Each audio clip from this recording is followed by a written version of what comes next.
Join me as I comically trim back this neglected Japanese maple forest.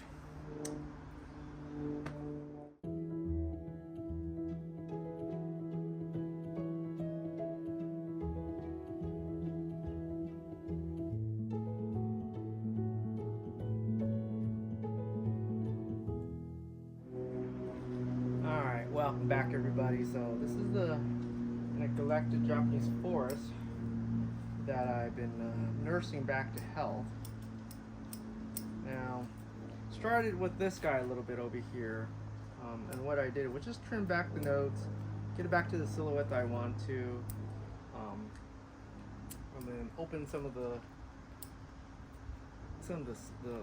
volume up a little bit so it's not as dense, especially in this growing phase where I really want to open it up, get more sunlight into it, get a more aeration.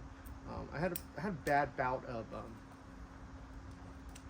powdery mildew the last couple of years, and it's really because how dense this thing grows.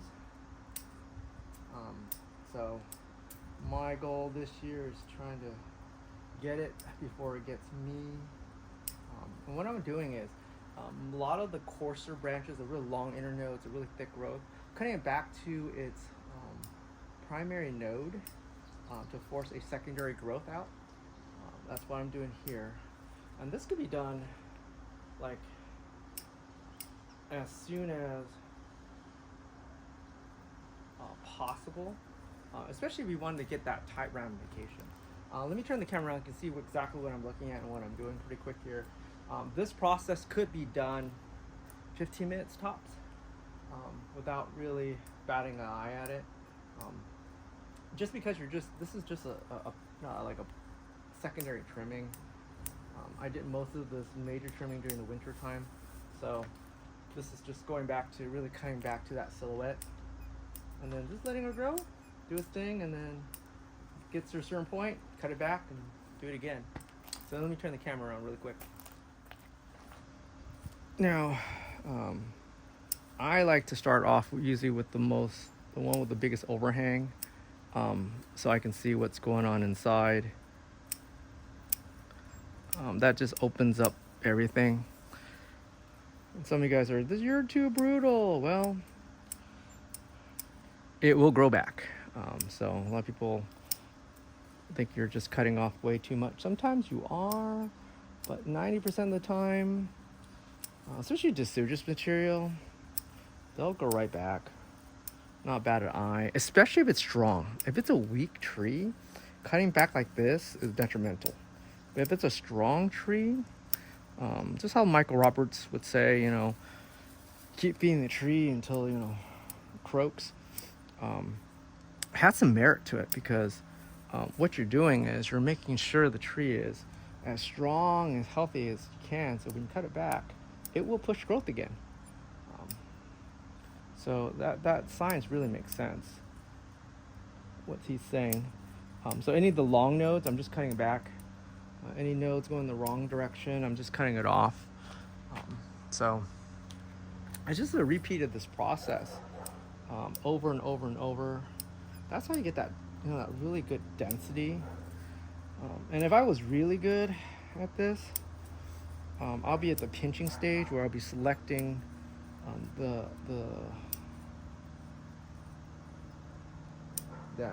excuse me, lost for words here. The shortness of that internode.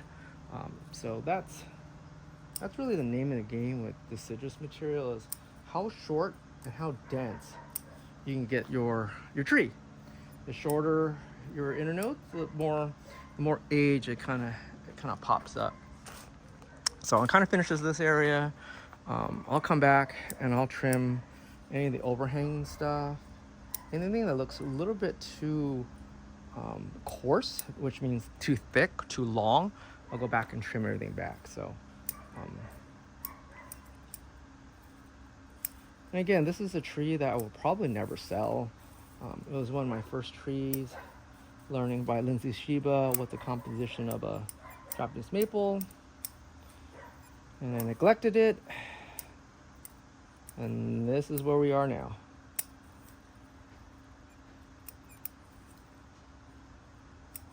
What do you think? Would you buy it if I put this on auction? I'm laughing because I've been offered before, and I always say no. It's not the money, I think. It's really the sentimental value some of these trees have. As it's a part of my life that, you know, I spent buying, selecting a tree. Yeah, there's a lot of emotions when you create a tree. And then when time to sell it, you know, I'm not a professional. And people, thanks for watching. I'm not a professional, unlike some of the other comrades are on YouTube here. I do this for the fun of it. Hobbyist.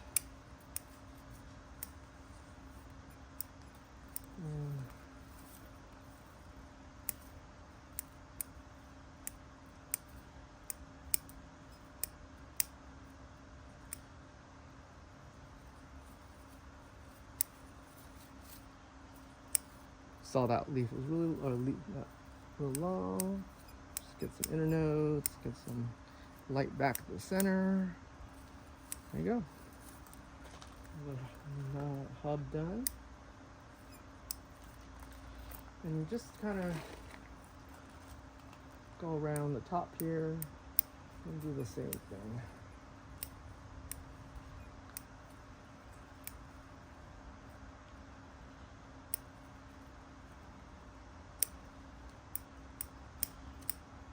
And when I first started bonsai, I was like, what do I cut? What do I cut first? You know, what do I do first? Now it's just, you know, this growing habit. Sometimes it's just get to it first and then do with it later. Junipers you can't. Junipers, you cut it off, it's done. Unlike deciduous material, which has a lot more intrinsic value, as in once you develop it, it's going to take a while for it to come back, but it will always come back, versus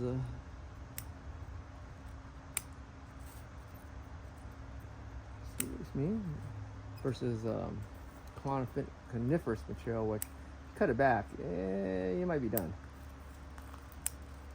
So there's some benefits to doing deciduous material. Sorry if I'm rambling here. I'm just rambling.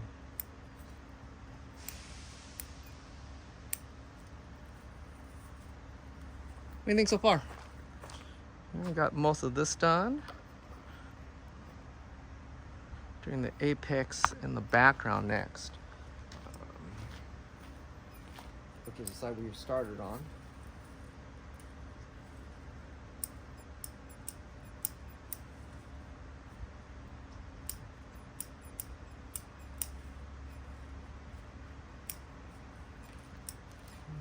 Anybody knows a good gardener? Looking for one. Mine is MIA for a bit, and apparently had a health concern. Stopped working for a bit, and then left me to do all the maintenance of the yard here. And with work and everything, I'm falling behind on everything. Again, not a professional.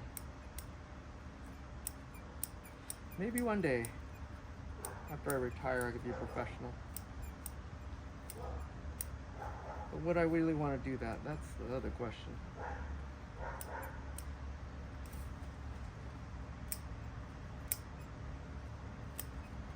Alrighty.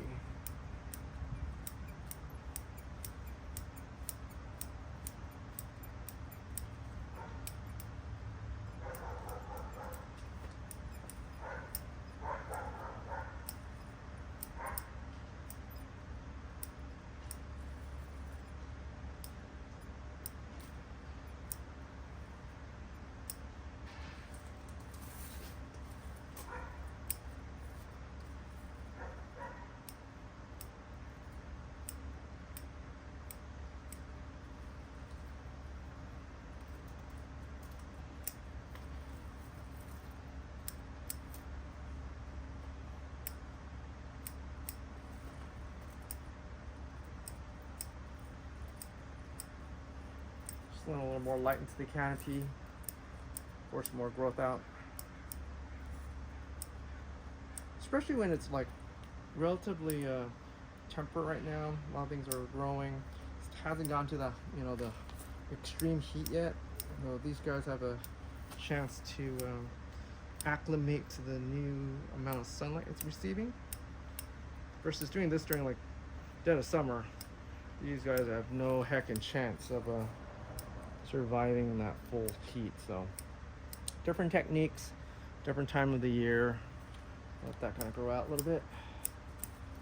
Light of day. Bring these things back. That's it. Right, pretty easy peasy. Yeah, scoop back a little bit. You can see the whole tree here. So again, just go back, kind of thin it out, hit all the nodes from the first hip growth. Anything that's going up, straight down, cut them off.